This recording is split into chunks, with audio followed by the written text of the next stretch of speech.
So are we gonna I'm sorry, are we gonna do that interview on this show? This is the intro. This is the intro to the interview? Yeah, what you're saying right now. Okay. This is the intro to the whole show.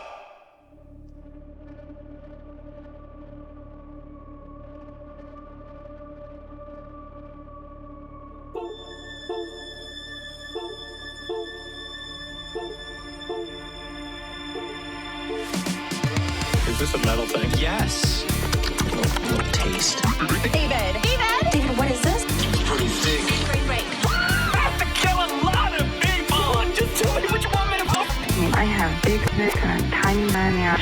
Oil me up, Daddy. I can't believe that Bryce prefers big tits. Mistletoe alert. This is backcountry. This guy was a real jerk. How long can Hugo be pregnant? Chomp, chomp, chomp, chomp. Oh, I'm just a dick, David. Okay, everybody, put on your corpse handling gloves. Ew. Hoodie Picasso. Horror. Hello, everyone, and Hello. welcome. Welcome to Horror Movie Talk, a professional podcast. Your panel of expert hosts each week are that guy, Dr. Bryce Hanson. He holds a PhD in spookology, and me, I'm Prof. David Day. I have You know what my favorite part of horror movie talk is? What? Is that it exists. You know? It's a real thing. It's a real thing that exists in the world. I like that. I do like that too. Yeah, no, actually, it gives me a lot of joy, bringing this real thing to people. New theatrical releases always get priority, but we also review older horror movies, both good and horrible. Got a great episode for you guys today. Actually, taking a little bit of a detour from our normal format, and we're going to be doing something super special and exciting today. Today, we will be talking about our top 5 horror movies from the 80s. Doing a little listicle for you guys. That's right. We heard your clamoring for listicles. You were like, listicles. And we were like, okay, fine. I thought you said 7. You told me Yeah, 7. we could do 7. We could do 5. How about we do 5 with 2 runners up? Well, I got so many runners up, though. Okay, well, great. Then we got lots to talk about. Lots of time. No time. Lots of things to talk about. Stay tuned later in this episode for Dylan Hillerman from the Hollywood Horror Museum. You're not going to want to miss this interview, where we talk about all things that are archived in the Hollywood Horror Museum's vaults that you can go check out at a con near you, I think. Hey, if you guys want to check us out, though, you can hop on to our website. That's horrormovietalk.com. From there, you'll find, you'll find a bunch of links to all the stuff. If you want to follow us on YouTube, we are on YouTube, talking right now. It's pretty cool. So, check us out. And big thanks to our latest patrons. We got Kelsey K, we got Edward H, we got Bradley, and we got Stephen S. Thank you guys so much for hopping on board, being the wind beneath our wings, supporting our real endeavor to bring real things into the world. And, we appreciate you. Later in this episode, like I said, we got the interview with Dylan Hillerman from the Hollywood Horror Museum. So stay tuned for that. Let's hop right into it. So the 80s, widely considered to be one of the very, very, very most popular decades for horror, and for good reason. There was a lot of experimentation going on. There was a lot of weird baloney going on. Great practical effects all over the place. Really like world-class stories unfolding right next to total dumpster fires that go down in history as being some of the most camp stuff in the entire world. I wish I had more room on this list of 5 so that I could put even more stuff in there, but alas, 5 is only 5. How much crossover do you think we're going to have on it? Very little.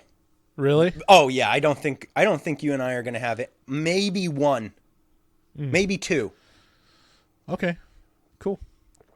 So 80s, big horror decade, and I think it's probably my favorite horror decade. And what about you? Would you happen to agree? I don't know. I think, I mean, I'm thinking of like my top horror movies, and they're either like in the 60s or 70s, or they're in like the last 20 years. Yeah.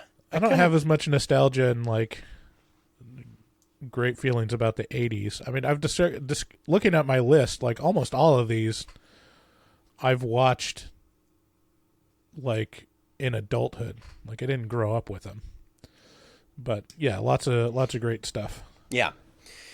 Yeah, I had a feeling that you weren't quite as nostalgic for the 80s as I was, but here we are. I'm forcing this upon you. Maybe we could, maybe sometime later you could force something upon me, which is something millennials tend to do, and which we both definitely are.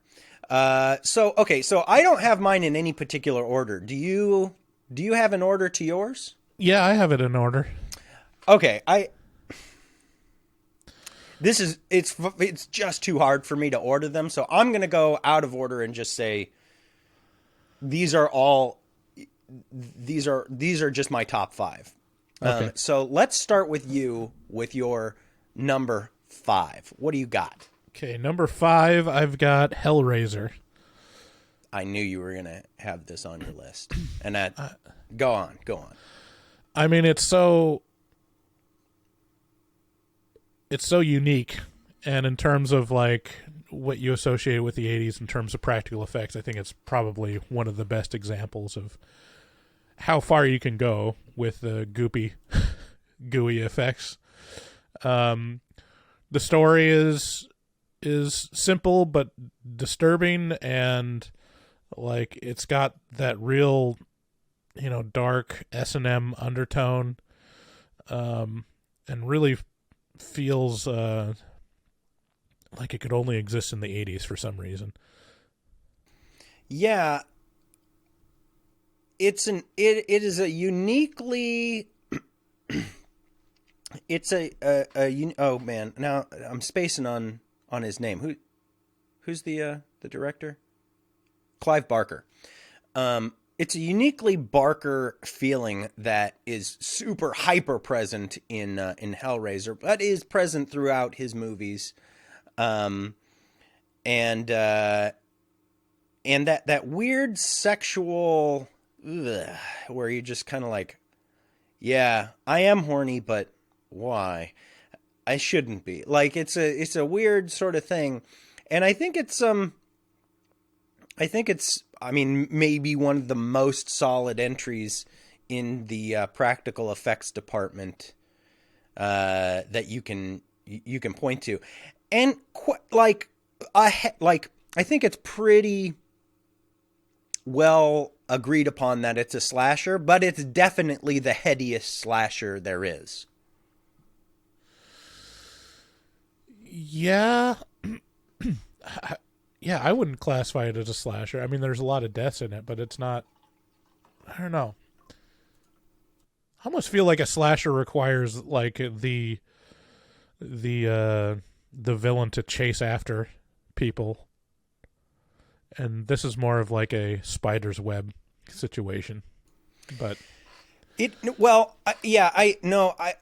struggle with throwing it into the slasher pile as well, mainly because, yeah, you're right. It doesn't quite feel like a slasher. It seems to fit the bill of slasher in the fact that there is a notable bad guy who is science fiction-y / supernatural, right? And he's iconic. He's there with Chucky and Jason and Freddy and Michael, and therefore, like, somehow he gets lumped into this slasher thing. And surely later on in the series they turn into slashers, but yeah, the first one doesn't quite feel too slashery in its narrative. Like, it's not structured that way, is it? Yeah. Yeah. Okay. So that's your number 5. Okay. Fabulous. I think to pair with that, I'm going to throw in my 1987 classic, Evil Dead 2. This Evil Dead 2 might be the most important entry into, it's up there. It's definitely up there in like the top 3 most important entries into like my formative horror watching. Like I saw Evil Dead, like I just picked it up off the shelf in the VHS section and watched it, you know, as I don't know, maybe a 12-year-old, and was just like, this is so funny and so crazy and so exaggerated, you know, it's like nothing I have ever seen before. And kind of, to be fair, it's kind of like nothing I've ever seen since. Like, it's been parodied, but only well by Sam Raimi again, you know, like the only person who can get this feel is Mr. Raimi himself. And I like this one more than the original.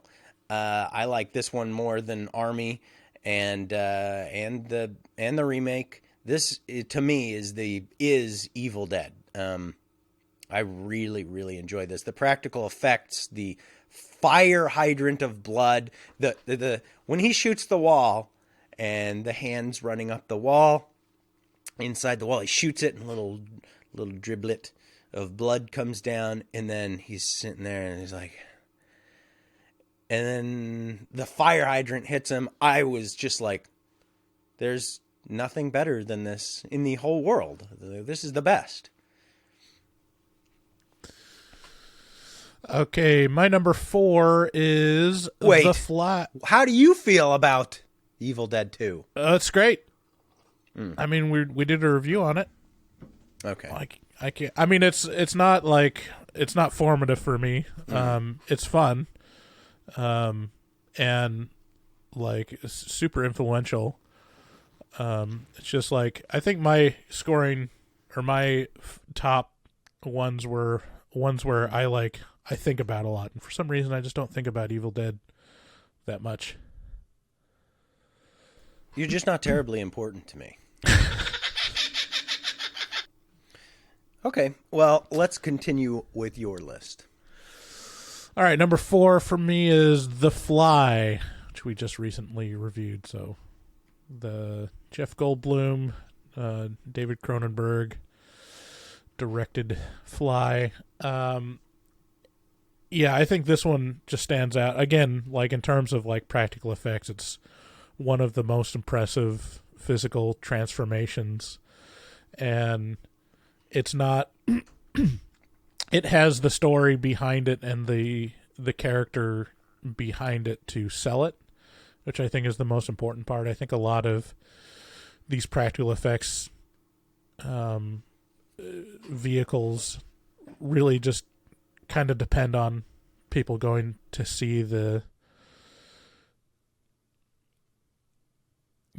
practical effects and be impressed with them and be like, that's enough, like, and the story and the characters kind of take the back seat.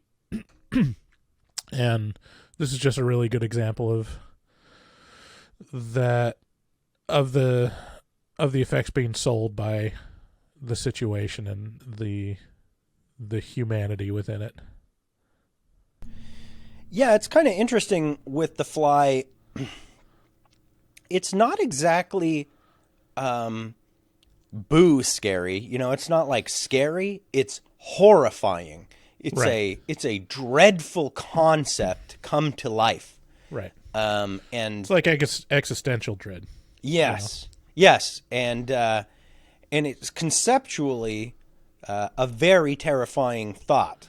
And I mean, I really enjoyed the 50s Fly as well, which we reviewed on our Patreon exclusive Pretentious podcast over there.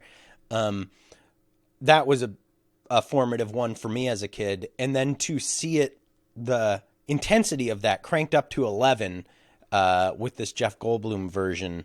I remember when I finally did see it, in my early teens or something like that. I was just like, oh shit, this is too much. Like it just felt overwhelming. So yeah, definitely a solid one. Not on my list. Surprising, right? Okay, so I think for that I will pair The Shining from 1980. Stanley Kubrick. This is, I watched this so many times as a kid because it did all my favorite things. It built suspense throughout constantly. It didn't really let it go. It was just like this dreadful build of suspense, and you weren't sure where the danger was until Jack but what's eating Jack? Like why is he doing the things he's doing? And then that fucking flash scene of that naked old lady, formative. Like the dog sucking the guy off in the room. I was like, what are they doing? What is going on in this house? And all that mystery and all the dry, like, still shots, zoom in, slow zooms, like all of it informed me as to what good cinema was. It informed my taste on kind of the behind the scenes of what does good editing look like? What does good camera work look like?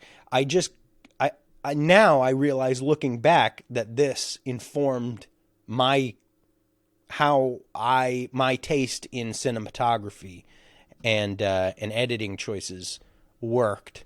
I didn't know that at the time. I just thought this is a fucking super unique movie that's slow but really intentional. Yeah, I've gone on record saying that I'm not a big fan of The Shining or Kubrick in particular, and I really want to like Kubrick. Like, I feel like I'm not, a legit film nerd until I can say that Kubrick is my favorite, and he's just not at all. And my beef with him is his films just lack humanity. Like he's so particular to get the perfect shot and the perfect visuals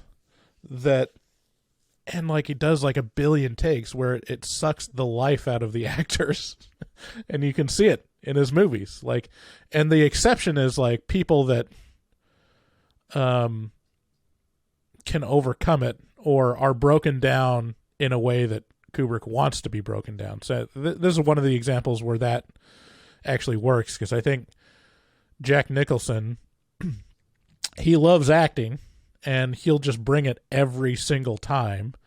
And Shelley Duvall was just like basically abused it to the point where she gave a super believable performance as an abused woman, and like any Kubrick stuff, I will readily admit it's beautiful. It's like edited excellently, but it lacks the thing I care about most, which is like humanity in the characters and knowing what's going on and why people are doing the things that they're doing. So I can appreciate The Shining, but I don't like it in particular, especially after reading the book and like actually understanding like, oh, this is what's going on. And then you watch the movie, you're like, okay, well, no one's going to catch what this is about at all. Like the entire purpose of this story is about alcoholism. I like that part of it. I like that. I really like, and it informed other movies that I came to just love to death, right? So like The Killing of a Sacred Deer feels to me like a spiritual kind of shining, like the cinematography wise and like story wise and like acting wise. Like they sucked all the life out of these people before the acting started. You know, it just feels cold and clinical and not like they're not real people. I love it. Right. I mean, I like that too in certain circumstances, but like in terms of like Lanthimos pictures, it usually has a super super simple and like thought experiment plot where that is the feature that you're watching, and then you're putting in like basically the characters are the machine of how this is going to play out, and you're just watching this machine happen. And I could see like that's how Kubrick's movies could be described, but Kubrick, like, he's dealing with more complicated plots and ideas, and it just doesn't come through at all. They're not like thought experiments. It's like, well, why is Jack going insane? Just don't worry about it. He just is. Or like, what is the deal with the big black box in 2001? And what's the ending about? Well, you just got to read about it later, and then you'll. Was that racist? Yes. So, anyways, yeah. I'll take on all the Kubrick haters. Okay. What's your number 3? So number 3 is probably going to be the more controversial one because it doesn't meet my criteria for classifying horror movies, which is if it includes horror in the categorization on like IMDb or whatever. But I don't care. Interesting. I'm going to lump it in because this is one of the best movies of all time. Number 3 for me is Ghostbusters. Oh, that's I mean, it's classified as a like comedy. action fantasy or like comedy fantasy, which is like, okay, it's dealing with ghosts. Yes, like, I'm gonna say this is a horror comedy. Horror adjacent can be horror. That's the beautiful part about horror is you can loop in all sorts of cool stuff. Yeah, but Ghostbusters just stands alone as like this weird amalgamation of all the creators and everything not fitting together well, but in the end making a perfect product, which is like Dan Aykroyd is kind of insane. He believes this stuff around paranormal stuff, and like his in real life is what you're saying. In real life, yeah, like he's like, and so his obsession with paranormal stuff feeds into the authenticity of the script. And don't try to distract me with tits. I'm sorry. They're distracting over there. And then, Bill Murray is probably struggling to want to be there at all times. Yeah. But he's a comedic genius. And, I mean, Dan Aykroyd is also a comedic genius. And, like, everyone there, Harold Ramis, also fantastic. And then you have the director. Who's the director? Oh, so you're not going to mention... Interesting choice. Well, yeah, Ernie Hudson is like the perfect foil. Like he's like the outside perspective that sells it. Ivan Reitman was the director, and like just hearing about the kind of the creative differences and the clashes, and then it comes out with like just every good part of all these talented people shines through. And I don't know, and it's one of those that you can show to anyone and everyone will appreciate. So yeah, I love Ghostbusters. No, this is a fabulous choice, and I don't think anyone will come at you over this. Like, I'm curious, how does Ghostbusters 2 hit you? I have a lot of nostalgia for Ghostbusters 2. I think I saw it in the theater, actually. Secret of the Ooze, baby. I remember it, and like seeing it now with like, especially after I watched like kind of commentary about it, you realize like, oh, this is actually kind of a hot mess, especially compared to the original. How dare you? It's still good, you know. It's all right. It's Bill fun. Murray is the funniest part of it is seeing Bill Murray like phone it in from across the country. Basically, he's like everyone's in their Ghostbusters uniform, and Bill Murray's like just in a suit and tie. He's like, whatever. I'll show up to set today. The best parallel I can draw is, we mentioned Hellraiser before, and then Hellraiser 2. It's like, wow. It's they're very, very similar. It's like, let's do all that again, but insane this time. It's like you thought it was crazy before, now it's crazy. It's like, whoa. Yeah, no. I really like the villain in Ghostbusters 2, the Vigo, the Conqueror. And his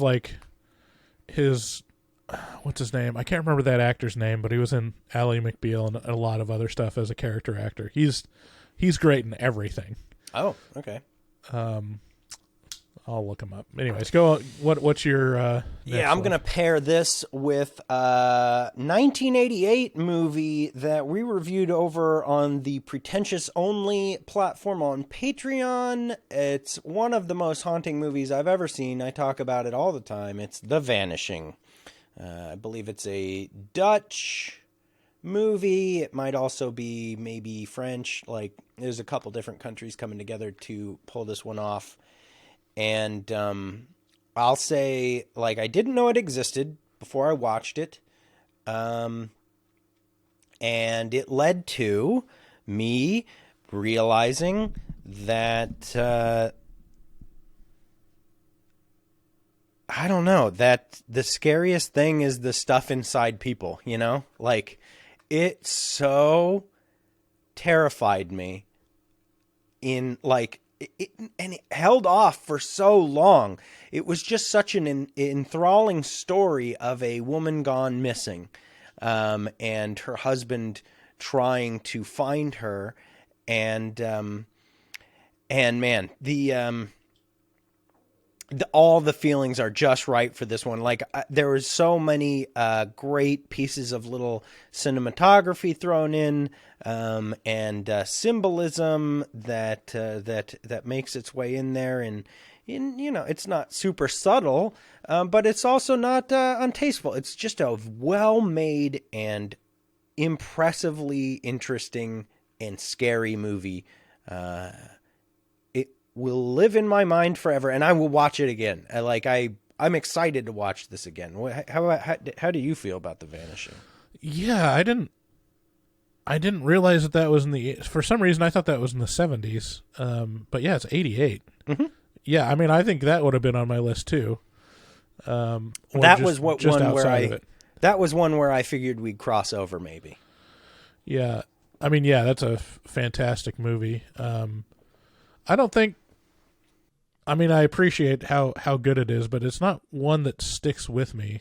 You know, it's so strange to see, like, what sticks with you. What's like the ones that like you think about a lot, and to me, it feels like there's no rhyme or reason with what sticks with me and what doesn't. You know, yeah, it's a fantastic one. Yeah. Definitely worth the price for Patreon if you want to hear our review about that one, or just go watch it. It's a good movie. Yeah, and now don't get this twisted, because very specifically, I'm talking about the 1988 film The Vanishing. It was remade as an American film starring Jeff Bridges, Sandra Bullock, Kiefer Sutherland, in '93. So 5 years later. And it's a hot fucking mess. It's not good. It's a Hollywood version, and it's bad. So don't watch the Jeff Bridges, Sandra Bullock one. Watch the 1988 one if you like the way this sounds to you. What's your number 2, buddy? Number 2 is Silent Night, Deadly Night. Ah, it's just. Fabulous. It warms the cockles of my heart. Yeah. every time around Christmas time I think about it, I'm like, that's such a great movie. And it's for me, the best example of like the kitschy, like over the top, just fun slashers. Like that's like close to it would be like Sleepaway Camp, but I love this one so much just because it plays all the notes of like what you want to hit with that type of slasher, which is like weird sex stuff, childhood trauma, like deranged psychopath, and like a lot of like a very simple story of of kind of feeling sorry for the protagonist. He's kind of a victim to his upbringing, but also he's definitely a deranged murderer. And I don't know, it checks all the boxes for me, and I haven't had as much fun with this type of movie ever again. This is a whole separate genre, and I'm not even like saying slashers, but like this kind of kitschy, over the top, like that can only exist kind of in the 80s, is like really great. So like Sleepaway Camp, Chopping Mall, like much lower quality, but still kind of like, this is so much dumb fun. Like, how can you not love it? Even though like on the surface it's terrible. Yeah, like, we say, you say slashers, and this is, I mean, it's definitely a slasher, but it's also, there's some weird checkbox that it hits where it takes itself so seriously. Right, yeah. That, like, it somehow works in favor of it being more goofy, but like, if you were to show this, okay, here's the good example. Here's the best way to explain what I'm trying to get across. If you were to show Nightmare on Elm Street to my mom, a classic slasher, or Halloween to my mom, a classic slasher, she would go, "Oh yeah, this is a horror movie. This is what I think of when I think of a horror movie." And then if you were to show Silent Night, Deadly Night to my mom, she'd be like, "This is perverse and distasteful." She'd be like fucking shocked at like taking a little kid's hero and making him a person, like it's like, it just crosses a boundary that a run of the mill slasher just won't. I mean, kind of Nightmare on Elm Street, he's a right, but they never quite get there. They just kind of like hint at it, because it's like, it's like New Line Cinema or whatever. They're like, we can't really say it, we can allude to it somehow. And by the way, this is a great comparison. Nightmare on Elm Street and Silent Night, Deadly Night came out the same week. Silent Night beat the ever-loving fuck out of it during that first week, and then it got pulled from theaters like a week or two in. It got canceled. Yeah, it got canceled in like 1984. Right. Yeah, I mean, this is also kind of a kind of the perfect example of what it is to be a horror fan. Mm-hmm. Because, like your example of showing it to your mom, I had that happen with my wife. Like, I've been trying to get Erin to watch Silent Night, Deadly Night with me for a long time, and I finally got her to sit down very begrudgingly, this last Christmas and start watching it. And she got about 20 minutes in, and she was so uncomfortable, and like she looked at me so many times as like, you like that? Like, you like this? Because it's like, just starts out with Santa and Santa, a kid's mother, and killing his parents, which is like, and I'm just chuckling the whole time. You're like, Aaron, isn't this great? between him being like by the kid like being accosted by his grandfather, and I'm just like, and Aaron's like, this is like disturbing. Like I feel bad for that kid. I was like, well, buckle up, because and she's like, and then it gets into like him being older and like seeing the sex and like all the shame around the convent and whatnot. And so it just got to the point where Aaron was like, I don't want this in my soul. I don't like it. Like it's, and I felt judged. And I'm like, you just don't appreciate it on as many levels as I do. You're like, you fucking bitch. And then, So we had to abort, and I felt bad, but it's one of those things where that's why you need a horror community, because, you know, sometimes wives just don't understand. They don't understand. Sometimes husbands don't understand dude.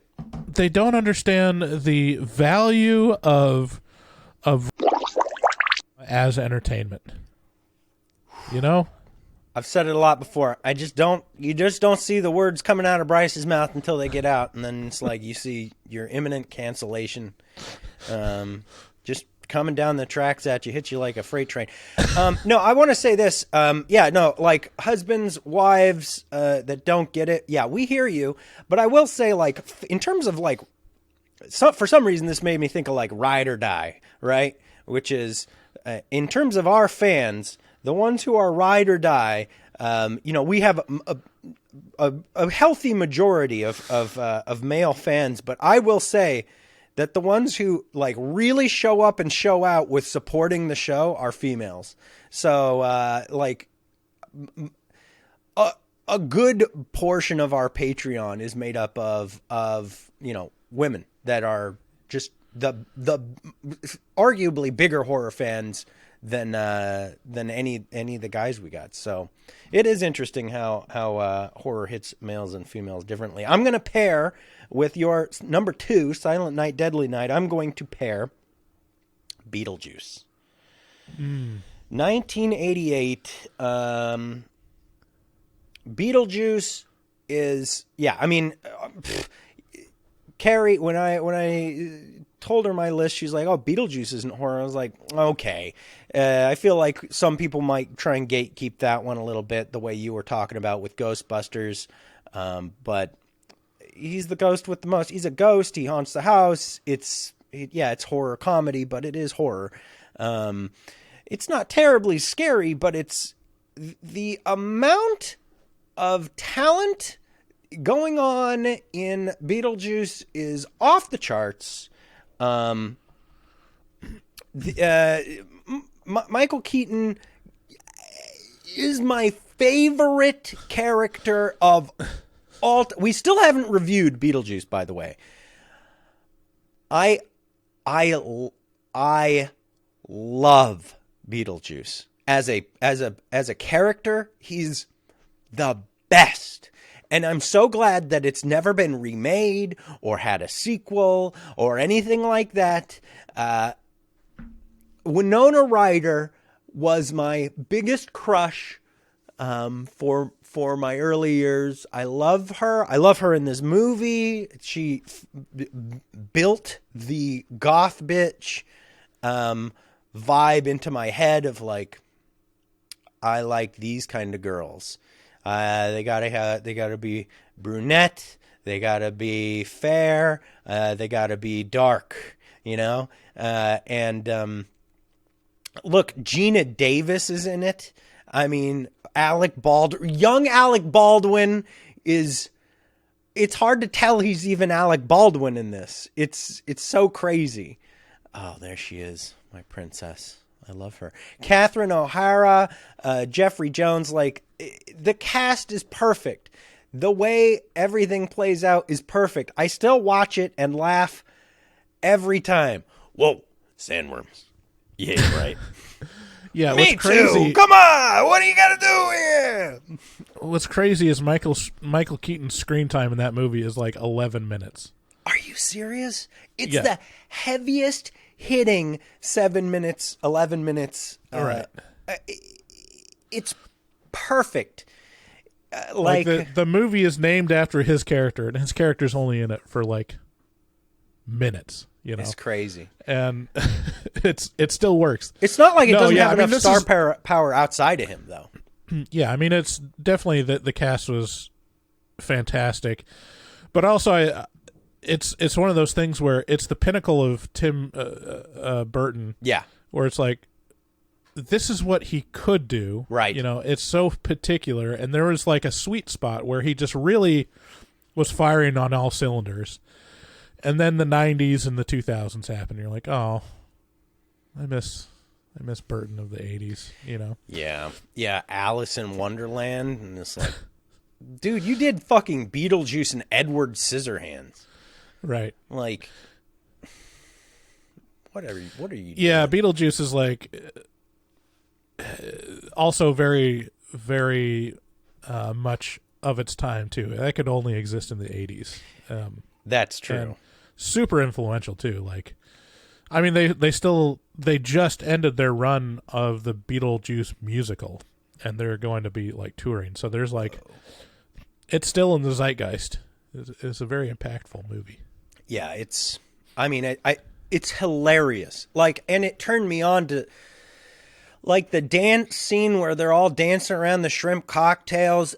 Fucking the most fun like you could ever have. Like, it's just pure entertainment. It's so alive. And then the concept of the underworld, it's just a big fucking waiting room where you're just sitting there with a fucking ticket that says like 10 million, and you got a guy next to you that has like 2, and you're like, ugh, like that concept. All these concepts are brilliant and comedic and hilarious and timed just right, and kind of like, for a little kid, pretty horrifying. Like, you know, you got the guy showing him who's been flattened by like a truck, and he's like hung up on clothespins, and they got a track built just for him to show you through the back room of what do you call it? What's that thing? It's not quite hell. It's purgatory. I think it's just the waiting room. So yeah, and I mean, that's the other thing. Is like 50% or more of what makes the movie works is the production design and the creative vision of Tim Burton. Yeah, and yeah, I mean, that's like in these 80s movies where he was really, you know, expressing all of the goth thoughts that he's always wanted to express since high school. Right. He really did it perfectly. And then later he was like adapting other material and using that aesthetic, and it just doesn't work as well as like in this weird world that he creates himself. Yeah. But, you know, there you go. There it is. Beetlejuice. That's my number 2. What's your number 1 there, buddy? Number 1 for me, which just falls in all the things I like about the genre, or like the best, or my favorite like subgenres. I'm so interested to hear what this might be. Is Poltergeist. Poltergeist is my number 1 favorite. I really like general audience movies, you know, that are really successful, and like Poltergeist is one of those where, you know, I don't have to feel judged by my wife. It doesn't involve Santa. Just involves abducting a little girl into the ether, right? Possibly never to return. You know, right. Stuff that everyone can get behind. Everybody can get behind that. But yeah, like the family focused, like the storyline around like a normal family, slice of life, experiencing something weird and unexplainable, and like being a victim to it and trying to overcome it it just works for me. So I mean, like, and it's pretty consistent. You know, Poltergeist, I love Paranormal Activity movies for that reason. You know, a lot of haunting movies around families experiencing the paranormal and whatnot. And I think Poltergeist is probably still, you know, arguably the best that's ever done it. Yeah,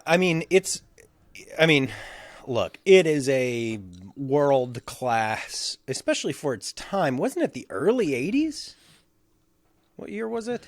Yeah, because I think the sequels came out in the 80s too. Yeah, Poltergeist. 1982. And of course it's got some spooky shit surrounding it. Heather O'Rourke, the little girl, dies following the filming of this. It's got the iconic Zelda Rubinstein. Steen? Anyway. Mm-hmm. This house is clear. Yeah, it's a great movie in its own respect. There are parts of it that niggle at me. I'm not a fan of it. It feels a little all over the place. It's got like 3 false endings. It did feel for me, it did feel like it could have been about 20 minutes shorter, and it would have suffered none at all. But there are some. Again, this is like the feeling I get when I watch Beetlejuice. It's got some scenes that are just fucking fabulously fun, that just make you forget you're watching a movie and make you feel like you're in the room doing this like putting a little girl in a chair and watching her go across the floor and being like, "Did you see that? You see that fucking shit? Isn't that fucking amazing?" And then boom, you cut into a steak and it's got an eyeball in it or something like that. It's like, oh, like it's just got some moments that make you forget that you are watching a movie, and instead it makes you feel like you're part of the movie. And it's definitely iconic in that regard in my head. And kind of honestly underappreciated for the practical effects. Like, this is another great example of 80s practical effects that just... this isn't even the best example of it, but this and like some of the one-off moments in it that depend on practical effects are just really impressive. Impressive in that, but also conceptually fucked up, right? Like, right. It's Is hard it like to the steak crawling across the room or whatever, like the. Right. I want to see shit. Bathroom. I want to see shit that I didn't know I wanted to see. Right. If you show me a fucking ghost that's just a sheet over a person, I'm like, yeah, of course. But if you show me a fucking weird like dog with long ass legs that go way up above its head, I'm like, God damn, what is that? Like it's got that factor of like of a fantasy novel cover, where you're like, ooh. Yeah. What's in this? This book has a man made out of pins and needles. You're like, I've never thought of that before. Yeah, it's a great. That's a good number one. It's definitely. I should have thought of that for your number one. That is definitely your taste, 100%. My number one. Can you guess it? The Thing. Yes, my number one is also a 1982 movie. The Thing, the better of the two. Poltergeist versus The Thing. The Thing is just such a fabulous movie, but for all the 80s movie reasons, right? The setting is stark and strange. The concept is a shifting entity that can reorganize itself biologically to look like your best friend or a dog or who knows what. You never know what you're going against. But most of all, you got Kurt Russell in 1982 with that fucking, oh man, what a goddamn dreamboat, right? Oh man, he's got that long hair that I've been trying to get ever since. He's got that big full beard. He's got that fucking flamethrower. Like, oof. It's chilly outside, baby. You better snuggle up, Yeah, the practical effects in this thing, I remember watching this and just being like, oh no, like just the melting of bodies, the whipping of the little cords with blood spraying out of them, like little eye stalks, and the fucking spider thing that's just like across the floor, and you're like, like it's, but on top of all of it, it's this primo mystery where you're like, what is who wins? What is happening? Will the Earth be all right? Like, it's got this overarching, like, it does this thing that I love so much that the 80's did it the best, where you got like a shot of the Earth with the spacecraft, and that's all you get of like the existential part of it. It's like, oh, the stakes are very high, but we won't talk about that. We'll just show it for just a minute, like, I love it. I love this movie. I can watch it a dozen times, and it just never stops being interesting and amazing to me. It's fabulous. I really like the trying to figure out it feels like it's always gaslighting you. I like that. Yeah, I think for me the thing is it enters into the same realm as The Shining, where I can appreciate it, and I can even say I like the thing a lot more than The Shining, but like I can appreciate it for what it is and see like how good it all works, and it just doesn't, for me, it just didn't capture me, and I don't think about it very much outside of when we reviewed it or when I have to talk about it because other people like it. But yeah, I mean, especially like you can look at the thing as the exception to the rule of like remakes are bad. This is the example you can say like, well, yeah, I mean, The Thing is a remake, right? And it's fantastic. So yeah, and what I mean, we've talked about this before, and recently in our Christine review, like John Carpenter can make the best movie ever made, possibly Halloween. He can make The Thing. He can also make just some fucking just campy piece of shit nothing. Like, I mean, it's not to say that Christine's nothing, but compared to The Thing, it's fucking absolutely nothing. It's so interesting to see Carpenter sway back and forth between not objectively a genius and just kind of phoning it in, Right. Yeah. Yeah, because The Thing is, it's my I mean, we're not covering the 70s, so Alien doesn't get in here, but this is maybe my favorite horror movie ever made, next to Alien. Yeah, I really like the science fiction spin, too. I love science fiction horror. If it's done right, and it's so hard to do it right, so rarely. Yeah. A lot of times you get Event Horizon, and it's like, I just want to die.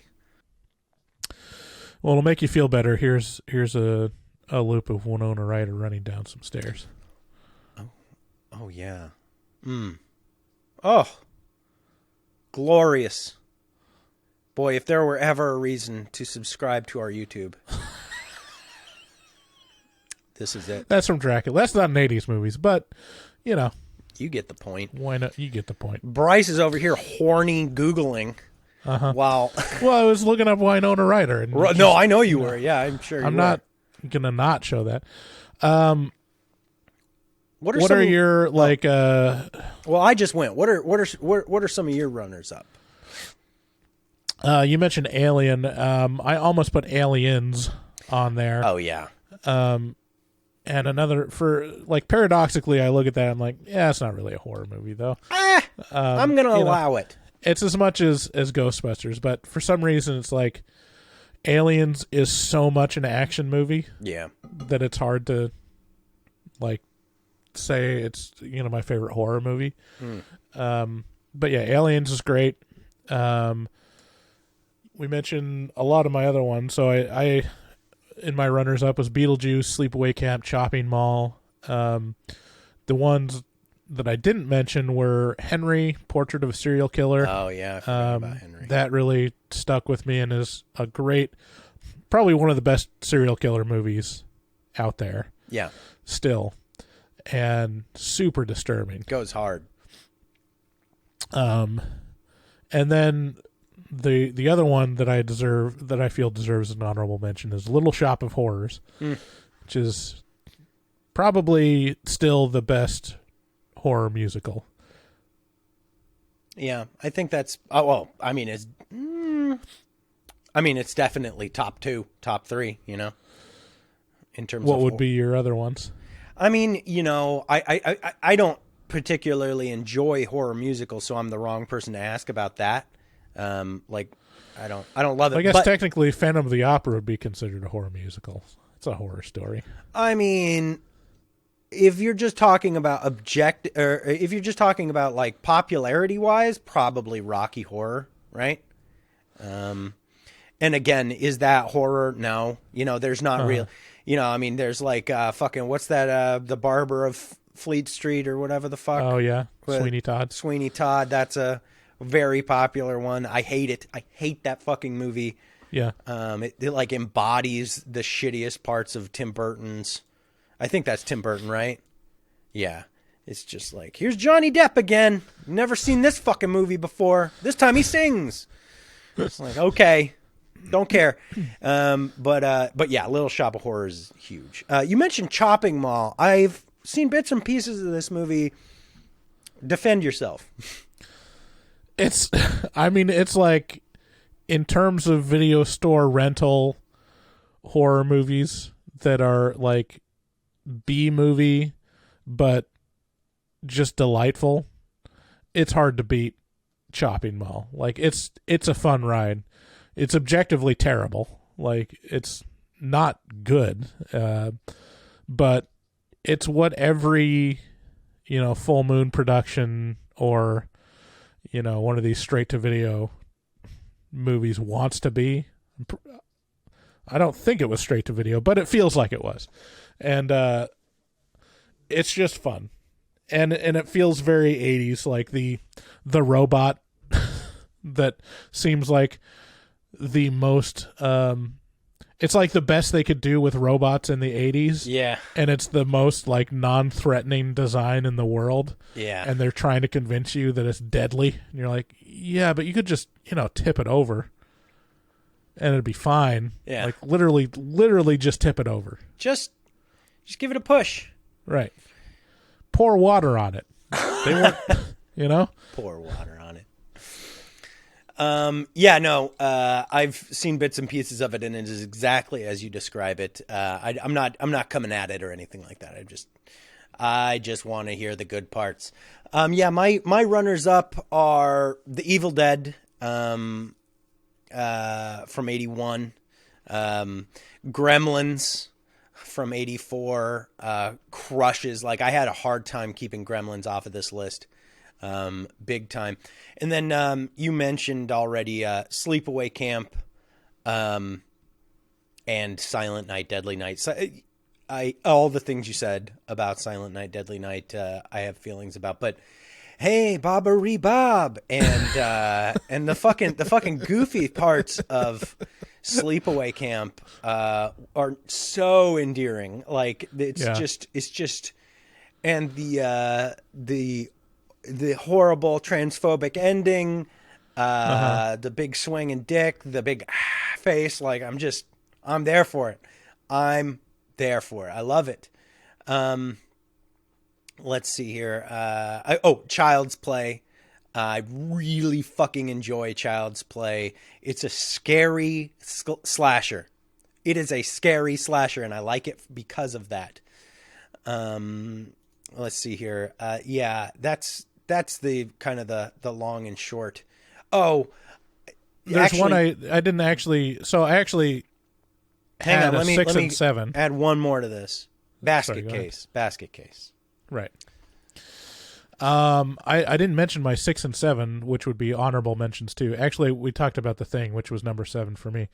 But number 6, another in the entry of just dumb fun and just super enjoyable was Reanimator. And we'll have to review that some. That's one of those that, like, I keep coming back to, is like, well, we got to do Reanimator, because it's very much like campy fun, mad scientist. Got a lot of great lines and moments in it. And also they made the goo glow. It's green glowing. I like that part. No one can get away from Reanimator without talking about the green. It glows. Look. Oh, look at it. Oh, look. Oh, whoa, look at those. Oh man. I'm distracted. No. I gotta take this off my browser. No, hey, you know what we're forgetting to mention? What? A little Italian piece, Rat's Night of Terror. Do Wasn't you remember that that? the 70s?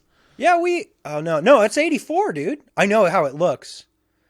But no, Rat's Night of Terror, brought to our attention by the one and only Magnus. 84, Jesus. Swedish superfan. Yeah, Rats is a bona fide, very good movie that's not bad and very good, mostly. So, yeah, check that one out if you dare. Man, it's been years since we fucking saw that thing. We should watch it again. Right? Yeah. On that note, we should probably get to our interview. Yeah. Yeah, exciting stuff. Here we go. We got our interview with Dylan from the Hollywood Horror Museum. Take it away, David. And here we are with Dylan Hillerman from the Hollywood Horror Museum. Say hello, Dylan. Thanks for coming. Hello, everyone. How are you guys this fine morning? Doing well. Doing well, man. Yeah, thanks for coming out here from. Are you located in Portland? Is that right? That's correct. I do live in Portland, Oregon, not Los Angeles. But my mother was born in Hollywood. Yeah, tell us about the Hollywood Horror Museum. Is it in Los Angeles? It will be. Right now, it's been showing up in various forums at conventions, horror conventions, and the like. It's also a sister museum associated with it called the Science Fiction Museum, and they also go to cons. I believe they had one at the end of the year. I didn't go because I hadn't seen my family for about 2 years. But I believe they are scheduled to show up to WonderCon in Anaheim at the end of March and at the San Diego Comic-Con in July. And then they hope to open at the end of the year in a new space. They hope to open at the end of 2023? Yes, that's what I've been told. I've seen Very cool. some of the... and what kind of... Oh, sorry. No, go ahead. Oh, I was going to say I've seen some of the figures that they have for they've created for the museum. I saw 3 of them, I believe, at on Catalina Island. It was some of the characters from Jaws, and it was kind of a surprise. I was there on for a family reunion, and they had a museum exhibit of movies that had been filmed on the island or around it, and Jaws was one of them. And then later on, I found out that the people behind the Hollywood Horror Museum had made these figures as well. So I was like, okay, cool. This is something I'm looking forward to seeing them all in one area, one room. The fucking Catalina wine mixer.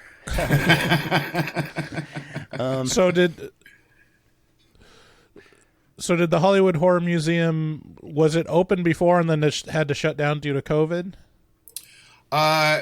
From what I understand, and just to be clear, I'm a volunteer on social media, so I've not met anybody in person.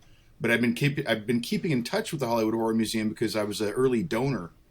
When we found out that it was coming into existence around, I guess it was like 2015-ish or whenever it was, and we sent them a little bit of money, and we got a coffee cup, and I still have it in my bathroom, And so I kept in touch with the people behind the scenes, the people who are volunteers for social media, and just kept saying, I'd really like to help out in whatever level I can, so that eventually when we can get through this whole COVID era thing, I can show up to, the actual museum in its full conception.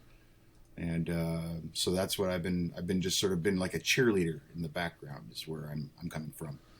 But yeah. Hey, I should mention, you guys can find the Hollywood Horror Museum online at hollywoodhorror.org, and from there they have links to all their socials. So check them out. It's pretty cool stuff. I got to ask you, Dylan, of all the stuff that the Hollywood Horror Museum has procured, what are some of the most precious kind of movie props you've seen? I haven't seen anything with my own eyes because I haven't, as I say, I haven't met anyone from the museum in person. But I'm looking at right now. I'm looking at the prospectus, and it lists a few of the things that they have. Of course, they have the figures, the classic horror monsters. You have creatures. One thing that strikes me here is they have cars from various movies and television shows. They have they're going to have Dracula from the Munsters, and it looks like they might have the Plymouth Fury from Christine. I'm just looking at these photos now and going, wow, okay, that's pretty cool. That's pretty fitting. We just reviewed Christine earlier this month. Oh yeah. Oh yeah, it's one of my favorites. I love that book too. It's so good, so disturbing. So yeah, I apologize for not knowing all the details. I know that some of these props are listed on Instagram and Twitter prior to my working for the museum, so I'm sort of collecting information little by little as I go. I can tell you a bit about the. Let's go with maybe just reading the mission and then talking about the proposed layout. Yeah, let's hear it. Yeah. Okay, cool. So, as stated, the mission of the Hollywood Horror Museum is to educate, enlighten, and inspire people of all ages about the artistic, technical, psychological, historical, and creative aspects of horror in films, media, art, literature, and popular culture. The museum will present horror in a fun, historical, and informative environment through interactive exhibits and programs, while teaching all aspects of filmmaking from makeup, costumes, and special effects to model making and computer graphics. And I know they are planning on having also, speakers come in. I'm personal friends with Dacre Stoker, who's the great grandnephew of Bram Stoker, and he wants to speak there as well. That's one of the people who's definitely interested. As far as the layout goes, and I'm looking at Bram the map, Stoker. He's an Irishman. Am I right? Correct. Bram Stoker was an Irishman, right? Correct. He's from Dublin. Yeah, you can't trust them. Just got back Don't trust from those people. Don't trust them. How was it? How was it in Dublin? It's Dublin was cool. I actually did enjoy staying there. The one thing that I couldn't ignore was the fact that the average population is probably about 32 years old, or maybe even younger. So there's a lot of partying, and I was like, I got a bad back, so I can't keep. I was originally from. I went to Chico State, and I couldn't keep up. I was just shit me to the hotel room. Fucking. This guy from Chico State couldn't keep up with the Irish. That's a fucking legendary party college too. And I'm Irish blood right here, so. I just felt 52. Same when here. I was That's over why I there. say you can't fucking trust them. Shifty motherfuckers. Shifty. Oh boy, yeah, and We know. Well, the other trick was that me and my wife are filmmakers, so we had some heavy equipment with us. A little bit too much camera equipment, a little bit unevenly distributed, but I had to take the fall. My wife is she keeps me alive, so yeah, I got to carry the heavy stuff. Well, you could have left the camera equipment at home if you're going to go party with a 32-year-old Irishman. I did make the case, but we had to have the black magic. It's just good you didn't get the Black Plague. That place is a spooky place. I got to ask you, if people want to get involved with the Hollywood Horror Museum, how can they help? Can they help? Can they volunteer, or is it all full? Well, I would say this year is the year to start asking. The best way to get a hold of the Hollywood Horror Museum would be the website, info@hollywoodhorror.org. I would say the person to ask for would be Lisa. I think that is correct. If I misspoke, I am sorry, Lisa. But because there are events coming up, and I think that the Science Fiction Museum is even planning on opening in the spring, earlier in the year than the Horror Museum. Shit. It'll be the Science Fiction Museum, and then the Horror Museum will open. That location is undisclosed. I heard a rumor, and I saw a photograph on Twitter last year that it's going to be in a mall in Los Angeles somewhere, and I think that was the plan before COVID, and then that thing got thrown, kicked down the road. But I think that might still be the plan, and I'm don't quote me on that, but I believe that's where. Well, well, great. And like I said, if you guys want to check out the HollywoodHorror.org website, they got links to all their socials over there. Dylan, what are the dates coming up for when they're going to be at cons, and where are they going to be? Oh yes. Once more, in the meantime, the Hollywood Horror Museum will be at Convention's WonderCon in Anaheim at the end of March, and let me double check that. I think I have I thought I had the website open. I might not. No, it looks like I lost it. And the other one is San Diego Comic-Con in July. And those are the two appearances of the Hollywood Horror Museum. Oh, perfect. Prior to their scheduled opening at the end of the year.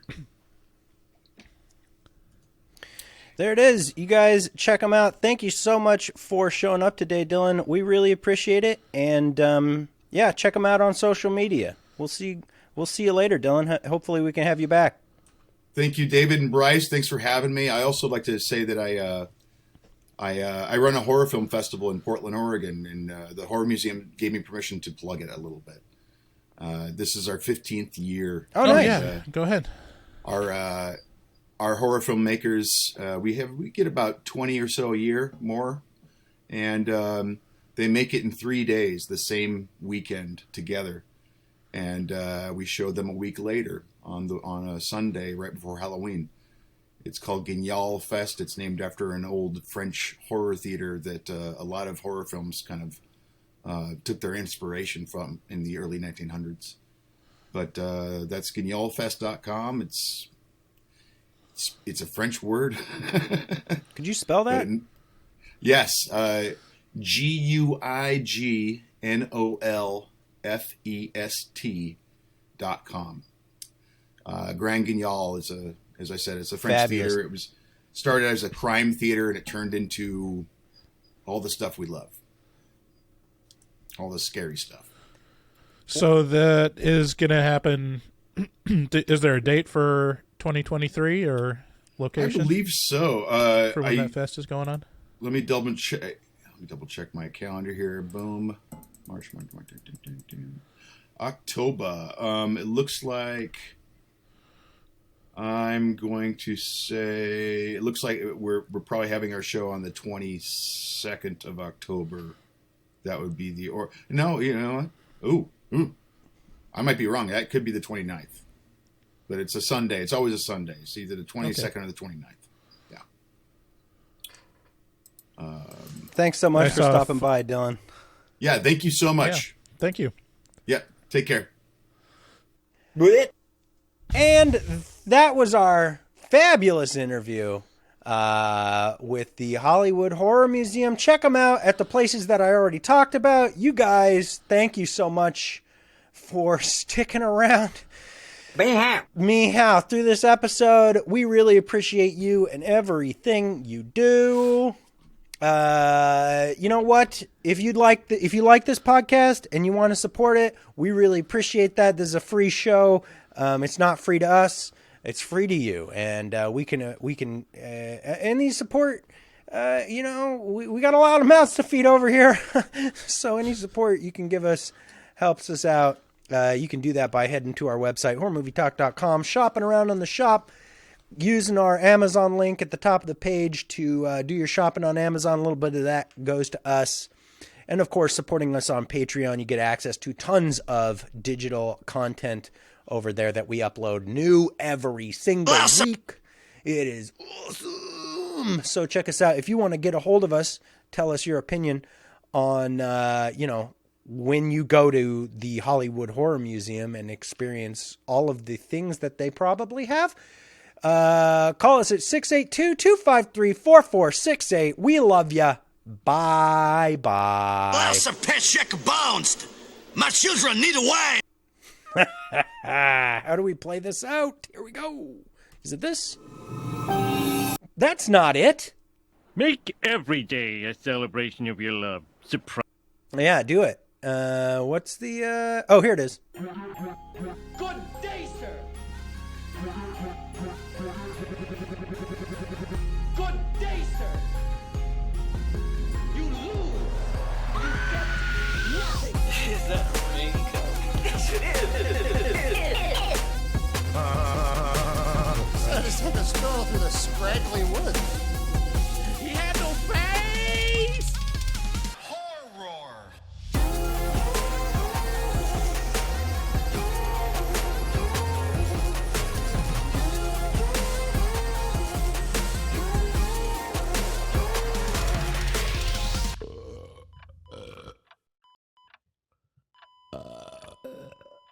Wow, that didn't sound good.